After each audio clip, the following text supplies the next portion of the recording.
नमस्कार, स्वागत है आपका हमारे इस खास कार्यक्रम में जिसमें आज हम झारखंड के चुनाव के बाद वहां मची हलचल को लेकर चर्चा करने वाले हैं। झारखंड के अंदर एक बार फिर से इंडिया गठबंधन ने एक बड़ी जीत हासिल की और एनडीए गठबंधन को पछाड़कर कहीं ना कहीं एक बार फिर से सरकार बनाने का दावा पेश करते हुए नजर आए। और ऐसे में अब हेमंत सोरेन की सरकार एक बार फिर से झारखंड में सत्ता पर आसीन होती हुई नजर आ रही है। देखा जा रहा है जिस तरह से विधानसभा चुनाव को लेकर हलचल तेज होती हुई नजर आ रही थी, जहां एनडीए लगातार हमलावर इंडिया गठबंधन पर दिखाई दे रहा था और इंडिया गठबंधन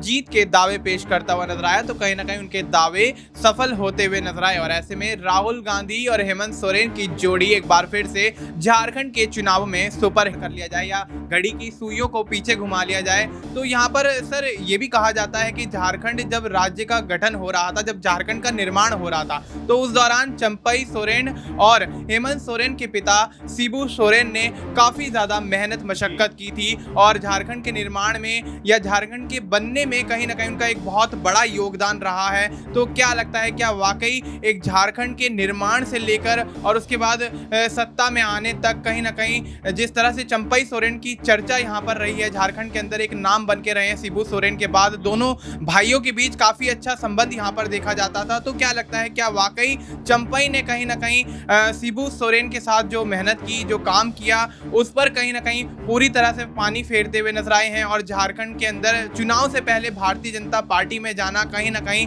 अब उनको यहाँ पर उस चीज का अफसोस हो रहा होगा। देखिए, बिल्कुल अगर चंपई सोरेन की बात करें तो आपने एक शब्द का प्रयोग किया, भाई। जाहिर सी बात है कि शिबू सोरेन ने हमेशा उनको भाई से बढ़कर कह सकते हैं कि माना है, अपने करीब रखा है। और देखिए 1990 के दशक से जब से लगातार झारखंड को एक अलग राज्य बनाने की मुहिम थी, उसमें बढ़ चढ़कर कहीं ना कहीं चंपई सोरेन ने भी शिबू सोरेन के कहने पर हिस्सा लिया और एक बड़ी भूमिका उसमें निभाते हुए नजर आए। जब जेएमएम सरकार बनी तब उनको मंत्री भी बनाया गया, यानी कि एक तरीके जेएमएम के अंदर हमेशा जो चंपई सोरेन है उनको इज्जत मिली, उनको मान सम्मान मिला। और यहाँ तक कि मैं जैसा पहले भी मैंने बात की इसके ऊपर कि जब हेमंत सोरेन को जेल हुई, उनको ईडी पकड़ के लेकर जा रही थी, तब उन्होंने अपना इस्तीफा दिया कि भाई मैं मुख्यमंत्री नहीं हूँ। नैतिक आधार पर उन्होंने पद छोड़ दिया और साथ में एक नाम उन्होंने कोट किया, जो नाम था चंपई सोरेन का। देखिए उनके भाई बसंत सोरेन भी विधायक थे, वो भी मुख्यमंत्री बन सकते थे। सीता सोरेन का नाम भी उस समय जब बीजेपी उसमें जेएमएम में थी उस वक्त वो उनका नाम भी सामने आ सकता था, कल्पना सोरेन का नाम भी सामने आ सकता था। लेकिन हेमंत सोरेन ने अगर किसी का नाम लिया तो एक तरीके से यहाँ पर चंपई सोरेन का नाम लिया और सब लोग हैरान थे कि भाई जो हेमंत सोरेन ने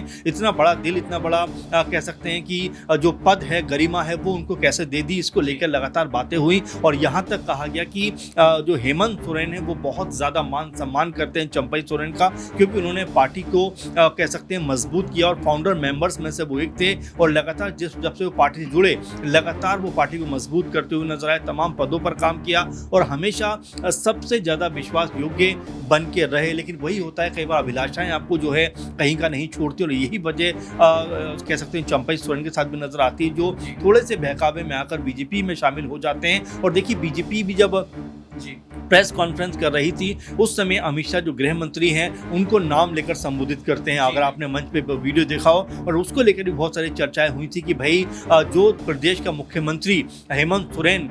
चंपई सोरेन के पैर छूते हैं, उनकी पत्नी उनके पैर छूती हों, उनके जो पिता हैं शिबू सोरेन जो इतने बड़े लीडर हैं वो उनको अपना भाई मानते हों, आखिर वो इतना बड़ा फैसला कैसे कर सकते हैं, पार्टी छोड़ने के बारे में कैसे सोच सकते हैं, और क्या वाकई में बीजेपी के अंदर जाकर उनकी जो वक्त वो इज्जत होने वाली है। और जब मंच पे अमित शाह जी ने उनका नाम लिया उस वक्त ये चर्चा होने लगी कि शायद चंपई सोरेन ने ये बहुत गलत फैसला किया है, इससे बेहतर होता कि वो अपनी पार्टी बनाते तो शायद कुछ और अच्छा होता हुआ नजर आता, या फिर वापस जेएमएम में पहुंच जाते तो शायद उनकी इज्जत बची रहती। लेकिन जिस तरह से उन्होंने कह सकते हैं बीजेपी के अंदर आकर पद और इज्जत, गरिमा सब गवाया है, उसकी भरपाई मुझे ऐसा लगता है कि अब जेएमएम में वापस जाकर ही हो सकती है। और लगातार चर्चा इस बात को लेकर भी है कि जब शपथ ग्रहण समारोह हो रहा होगा 28 तारीख को, उस वक्त जो है चंपई सोरेन की वापसी एक तरीके से जेएमएम में हो सकती है। झारखंड मुक्ति मोर्चा में चंपई सोरेन वापस आ सकते हैं, क्योंकि 90 के दशक से अगर हम देखें तो कम से कम ये राजनीति जो जेएमएम के साथ में रही है लगभग 34-35 साल की राजनीति रही है,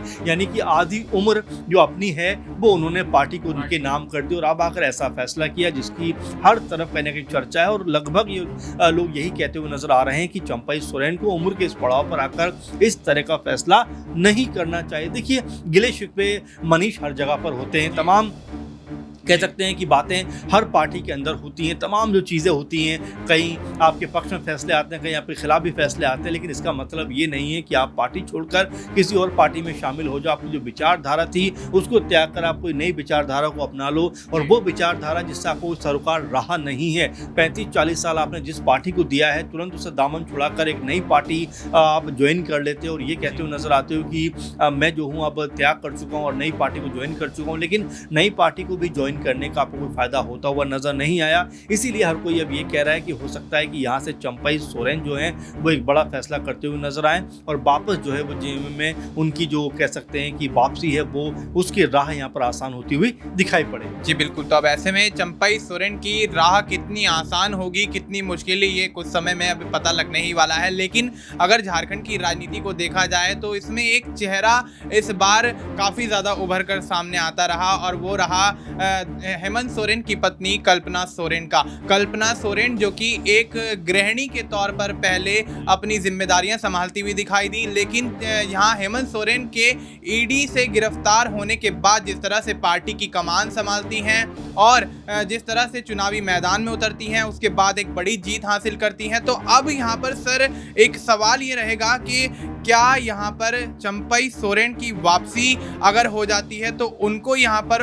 उप मुख्यमंत्री या कोई बड़ा मंत्री पद, और वहीं अगर कल्पना सोरेन की बात कर ली जाए तो उनको यहाँ पर किस तरह की जिम्मेदारियां मिलती हुई नजर आ सकती है? देखिए बिल्कुल, कल्पना सोरेन का आपने जिक्र किया और जाहिर बात है अपने शब्द का इस्तेमाल किया। गृहिणी के तौर पर उन्होंने अपना अब तक का कह सकते हैं कि जो जीवन है वो बिताया है हेमंत सोरेन के साथ में, लेकिन जिस तरह से हेमंत सोरेन को पकड़ा गया उसके बाद से लगातार कल्पना सोरेन यहाँ पर एक्टिव होती हुई नजर आई और मनीष यहाँ तक कहा गया कि कल्पना सोरेन मुख्यमंत्री बन सकती हैं। लेकिन जैसा मैंने आपको बताया कि हेमंत सोरेन ने अपनी पत्नी का नाम भी नहीं लिखा बल्कि चंपई सोरेन का नाम लिखा, तो ये अपने आप में बड़ी बात हो जाती है। अब यहाँ पर कल्पना सोरेन जो लगातार रैलियां करती हुई नजर आई, लगातार कह सकते जनता के बीच में जाती हुई नजर आई, कई बार ऐसा देखा गया कि उनकी आंखों से आंसू भी छलकते हुए नजर आए और यहाँ तक कहती हुई नजर आई कि मेरे पति पर जो अत्याचार बीजेपी ने किया है उसको मैं भुला नहीं पाऊंगी और इसीलिए मैं राजनीति में आई हूँ। मेरा राजनीति से कोई वास्ता नहीं था, मैं तो अपना परिवार चला रही थी, घर चला रही थी, मैंने तो कभी सोचा भी नहीं था कि राजनीति में आऊँगी। लेकिन जिस तरह के कह सकते हैं कि पूरा माहौल बना, उस माहौल को देखकर मैं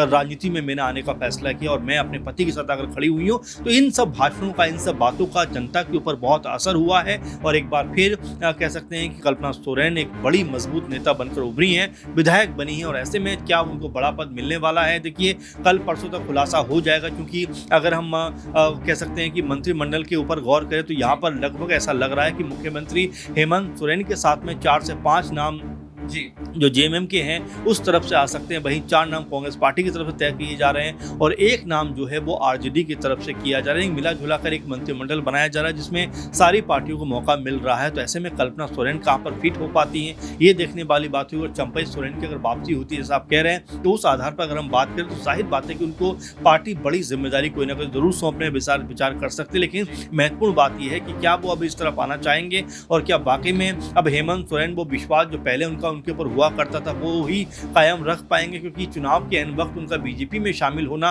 कहीं ना कहीं जेएमएम को झटका जरूर दिया होगा। क्योंकि जिस तरह का चुनाव नजर आया है, अगर चंपई सोरेन होते तो यहाँ पर 2-4-5 सीटें जेएमएम के खाते में और बढ़ती हुई नजर आती। तो कुल मिलाकर यहाँ पर आपस का जो तालमेल है, आपस का जो माहौल है, क्या वो वैसा ही होता हुआ नजर आएगा? क्या वापसी जो पुराने रिश्ते थे क्या वो एक बार फिर मजबूत होते हुए दिखाई देंगे? तो ये तमाम ऐसे सवाल है जो बिल्कुल उभर के सामने आएंगे और जाहिर बात है कि इस समय सबकी निगाहें चंपई सोरेन पर लगी हुई है, विशेषकर कि वो क्या बड़ा फैसला करते हैं। क्योंकि बीजेपी में आकर उनका कोई भी भला होता हुआ दिखाई नहीं पड़ रहा है, बल्कि बीजेपी और छोटी होती हुई नजर आ रही है। तो कुल मिलाकर यहाँ पर